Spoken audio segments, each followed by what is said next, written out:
The Tom Woods Show, episode 943.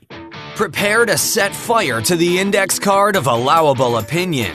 Your daily dose of liberty education starts here. The Tom Woods Show.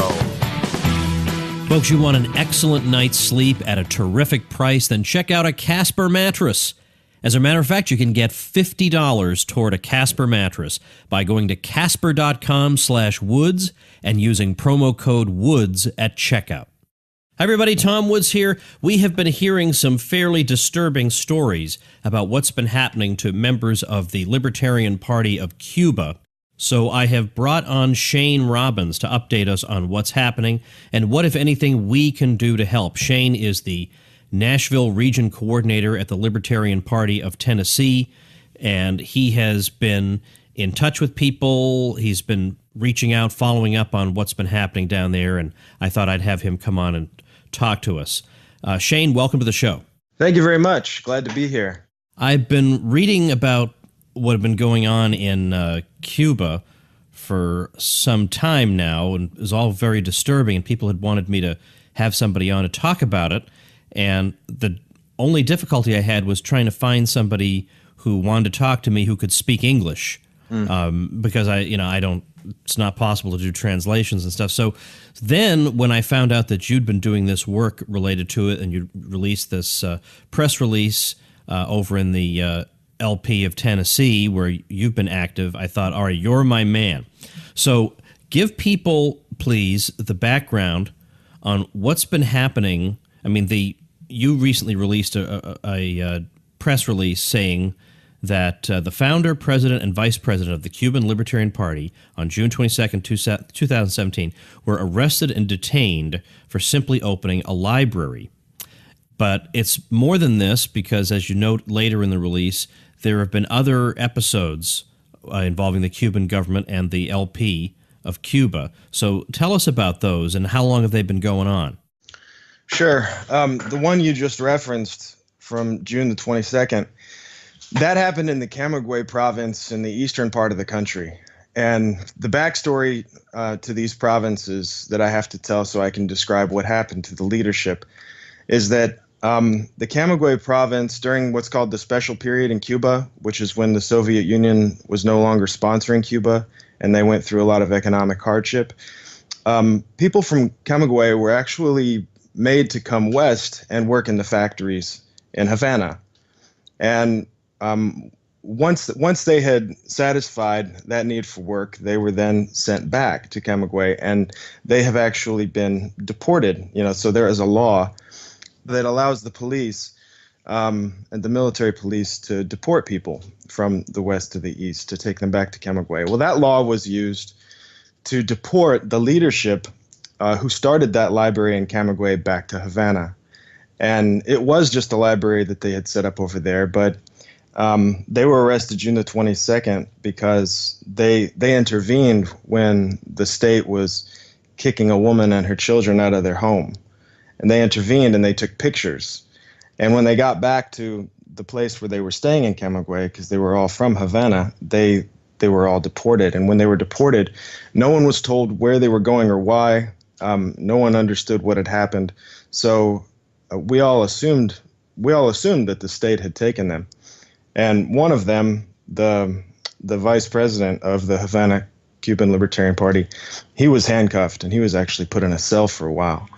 But they did manage to get back. And since that draft had been written, the LPTN resolution, since that has been written, they have been they've been discovered. They've been back home. And then yesterday, Nelson, the founder, he was arrested again. Okay, that I didn't know. For what reason? We don't know. But there's a history of this over and over again, especially in the last 6 months. Nelson is a lawyer. He's been barred from practicing law. He's the founder of the Partido Libertario Cubano, which is what they call it. They name it Jose Marti. And Jose Marti is a revolutionary figure when the Cuban people separated from the Spanish crown. The president of the Havana CLP, Cuban Libertarian Party, is Caridad Ramirez Utria, and the vice president is Heriberto Pons. So that's the leadership in Havana. And Caridad Ramirez Utria, just to give you a little bit of backstory on these people, she has been a part of the Ladies in White for a long time, and they march every Sunday in Havana, and they march in opposition to the imprisonment of political figures. So political prisoners, they occupy a lot of jail cells in Cuba. Like right now, Nelson Luis Chartrand, the founder, he is occupying a cell right now. And it's strictly because of the philosophy of freedom that he espouses and spreads. Heriberto Pons and Caridad Ramirez Utria, they're both paramedics. But the state does take their livelihoods if they engage in political activities that are unfavorable to the regime. And that's what they've done also to Elsa Fernandez Grael, who is the vice president of the Camagüey Province Cuba Libertarian Party. She has in her past spent 8 years in prison as a political prisoner. She's a special needs teacher, and she is now no longer allowed to teach because of her politics.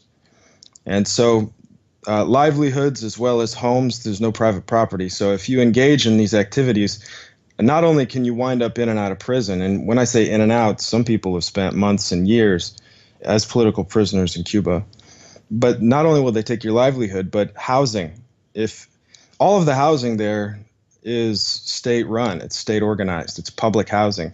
And internationally, I don't know how, but some people laud that. They suggest that Cuba's public housing situation is so fantastic. But it's a rug. They pull that rug out from under people for disagreeing with them politically all the time. You know, it occurs to me that if the U.S. government persecuted the Libertarian Party of the U.S., this would be far worse for it than if it just ignored the Libertarian Party. So I'm wondering what possible gain of all the parties, because there are other parties in Cuba. Their political parties were, the existence of other political parties other than the Communist Party was legalized in 1992. There are still tremendous constraints on them, but they can exist. It would seem like the Libertarian Party must be by far the smallest, so it's just not obvious to me why they would even bother. Yeah, they must be gaining traction. I mean, I would estimate that the regime feels an immediate need to counter some of the blows because, I mean, obviously they have experienced growth and there is a lot of interest. You know, they don't just have a couple of members. There's a lot of members, and like I said, it's the Ladies in White are a good example. There are many groups throughout Cuba who unite for their overlap and their common interest in ending this practice of making political prisoners of people who are just whispering that they're not crazy about the Castro regime.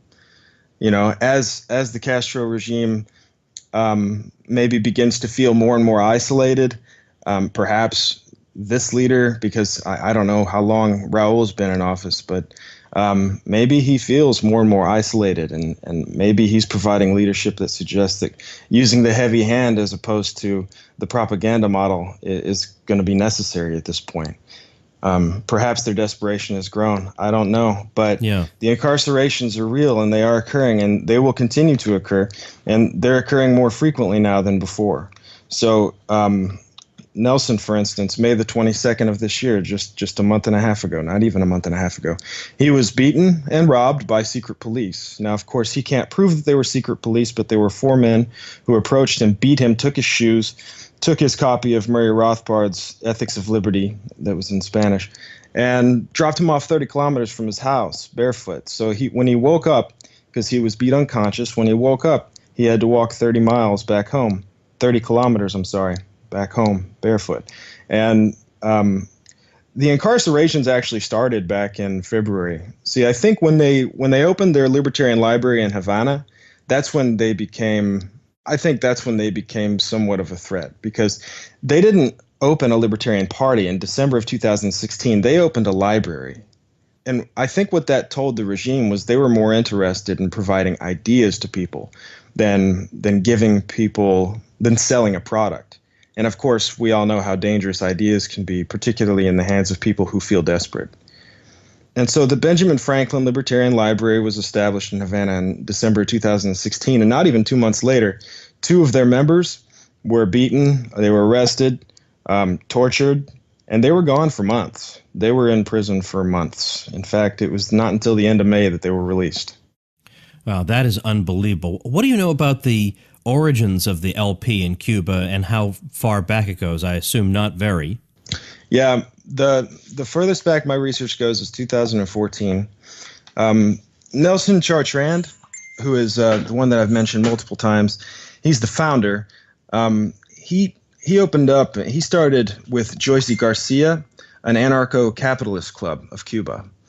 And they did this after viewing lectures. This is important. They did this after viewing lectures of Jesus Huerta de Soto, who is a professor in Spain.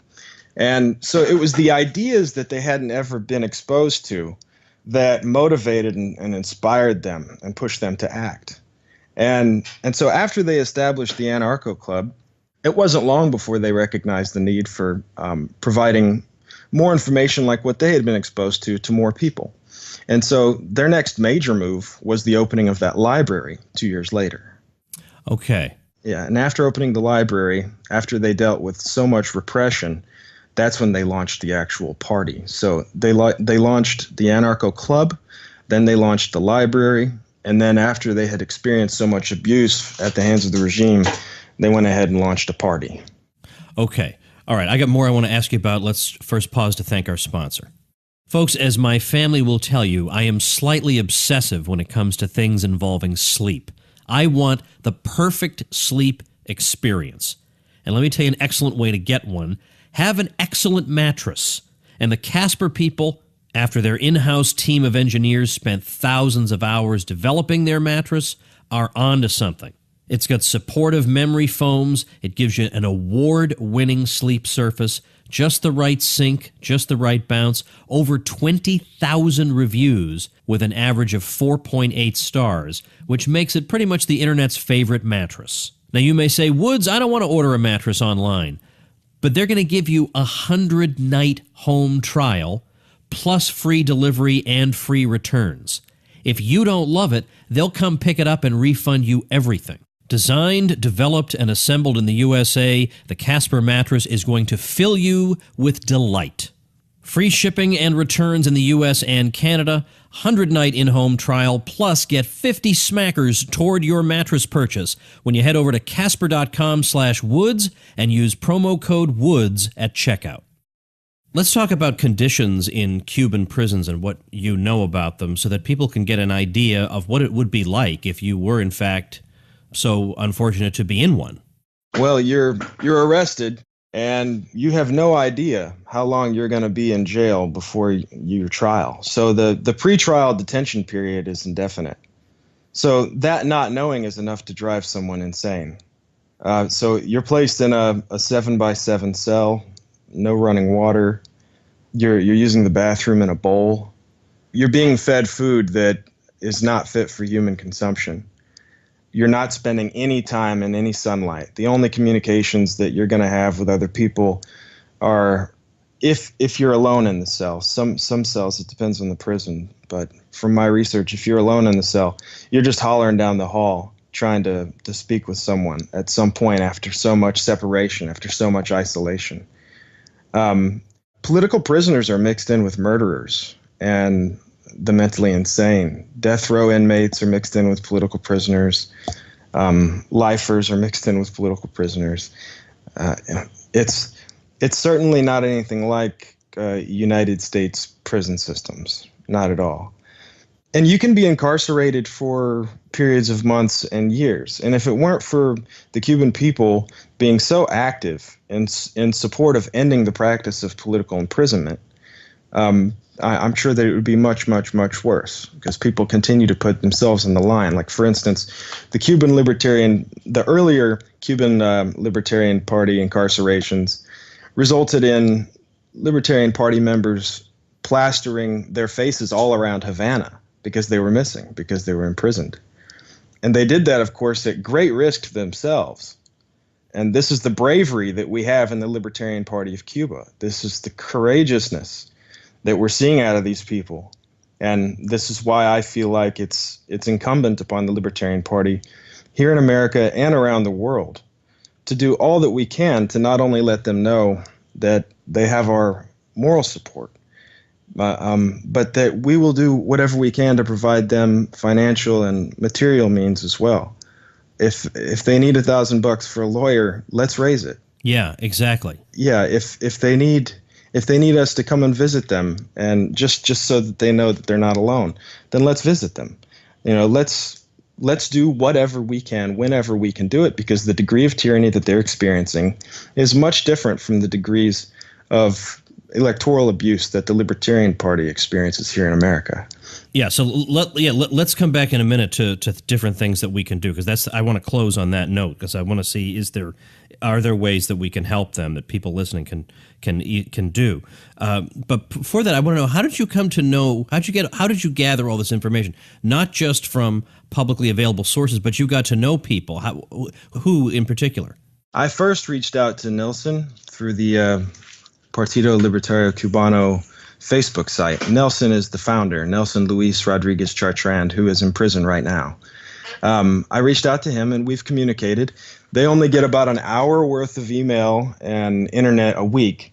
So obviously the communications are sparse. There's long distances in between communications. And I wasn't able to get tons of information out of him, but getting a little bit of firsthand information is wonderful. For instance, when I asked him what I could do for him, he said, I'd like to continue building this library because he understands the importance of providing people with the information that can change their hearts and minds and motivate a positive action.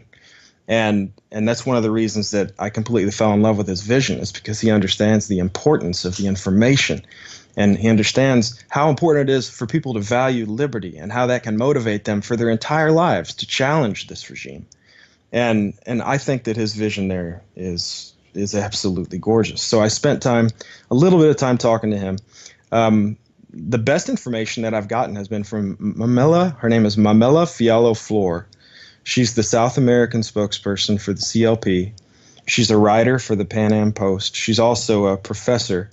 I forget which college she teaches at. But she's the one who translates most of what's on the Pan Am Post, and she does some original articles there too. So I got a lot of good information there. I read a little bit from Nicholas Amato, who is a libertarian journalist here in the United States. And I've talked with Zach Foster, who is the North American Cuban Libertarian Party spokesperson. Okay. So now I want to ask, I think what a lot of people are curious about, is there anything that libertarians in the U.S. can do that would be helpful?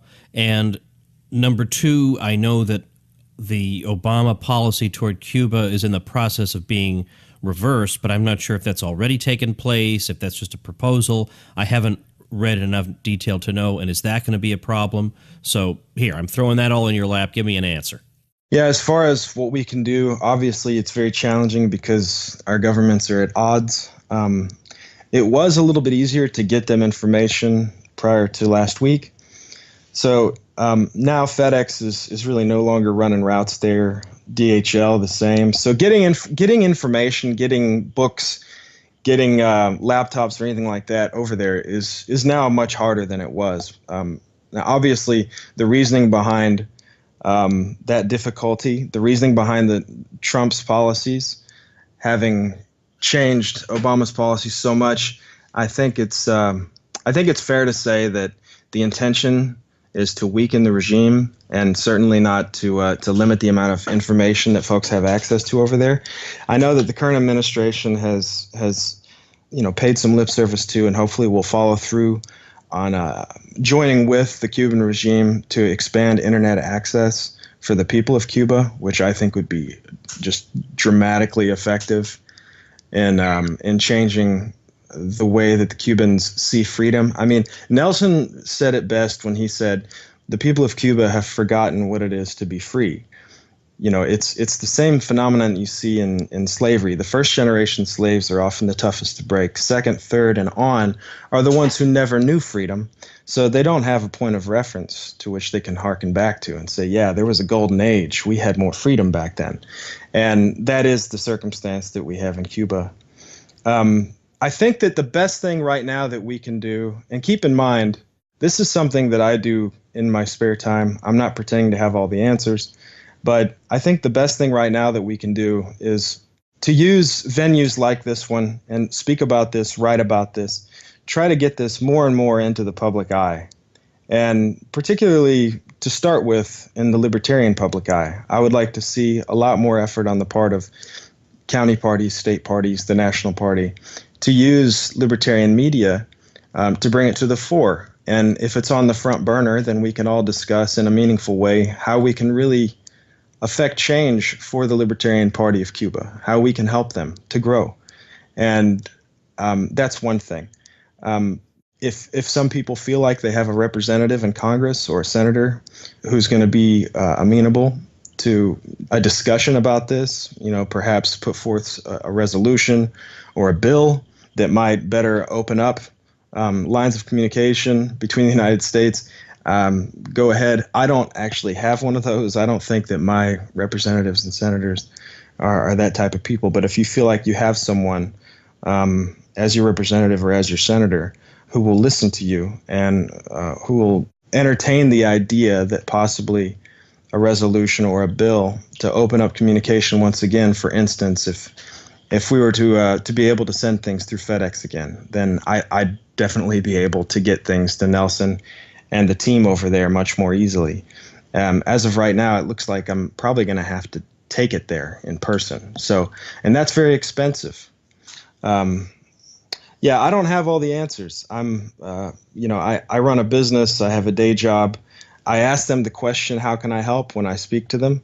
And I found out certain information about the limitations of help before they did, like FedEx no longer running in their country. Yeah. So there's no clear-cut, simple answer. But if we don't continue writing and talking about this and bringing this to the fore of the public mind, then they will not have us, and they will not have us as a force multiplier for their movement. And I feel that it's incumbent upon libertarians. We are right now electorally, for the most part, electorally unviable. And we do have an organization. And we often use that organization in somewhat strange ways. I've heard critiques of the Libertarian Party that it's just a bunch of pseudo-intellectuals jockeying for titles within an organization that's electorally unviable. And I think that this circumstance is one in which we can actually do something. We can actually use our organization to a great benefit to people who really have earned it, and they certainly do deserve it. They've shown in their courage and in their bravery that they deserve our assistance. And if we can use this organization that we have to empower people who are living under the iron fist of a Marxist regime, then we should. And if all that means is we have to research and write and record and share information and demonstrate that we are empathetic, that we are a party of principle, and that principle, number one, being personal freedom, and they're standing up for that, while a bludgeon is over their head, yeah, that's in my opinion where we need to be. Well, no question about that. One final thing, I was reading about internet access in Cuba, and although it has improved, it would be considered intolerable to us. I know that a few years ago it was made absolutely clear that you can't have internet in your home, but you can go to a public hotspot and stuff like that. Under those constraints, does the LP of Cuba have, even if it's in Spanish, does it have any online presence that I could publicize? Mm-hmm. Yeah, the Partido Libertario Cubano Jose Martin Facebook page is going to be the best one to go to. Okay, so why don't you send me the link to that, and I'll put that up. The show notes page is tomwoods.com/943. I'll put a direct link up to that, and people can check it out. Great. Okay, good. Well, Shane, I appreciate this briefing from you, because I think a lot of us have been reading these rather disturbing reports here and there and not really known what's been going on. And in a way, we still, to some degree, don't entirely know what's going on, but it's not good. And I'm glad to be connected to somebody who's plugged in down there and has a sense of what's happening, along with suggestions for things we might be able to do to help. But certainly staying informed and telling people about it would be not a bad start. So I hope this episode is helpful for people to do that. And again, to check out tomwoods.com/943, where we will link to that Facebook page where you can get more information and stay in touch. All right. Well, best of luck, Shane. Thanks a lot. Thank you, too. Take care. All right, before I let you go, I want to let you know about a website created by a listener of this show, but it's going to be of local interest only. But if you are in that local area and you want to work with somebody you can trust, because obviously it's a person of impeccable judgment, because if that person is listening to the Tom Woods Show, what more do you need to know? And the site is Showbiz, that's show and then B-I-Z, showbizeventlighting.com. And this is a service, Showbiz Event Lighting, that provides lighting, sound, staging, and even confetti services to Northern California and surrounding areas. So if that's something you're in the market for and that's where you live, and you want to work with somebody whose judgment is unfailing as a listener of the Tom Woods Show, then check out showbizeventlighting.com. I'm going to link to it at tomwoods.com/943 as the listener website mentioned. Remember, you get a nice shout out and several other absolutely indispensable, awesome bonuses if you use my link to get your web hosting. Get the details on those bonuses and how to get them at tomwoods.com/publicity. All right, that's all I have to say for today, everybody. See you tomorrow. Become a smarter libertarian in just 30 minutes a day. Visit tomwoods.com to subscribe to the show for free, and we'll see you next time.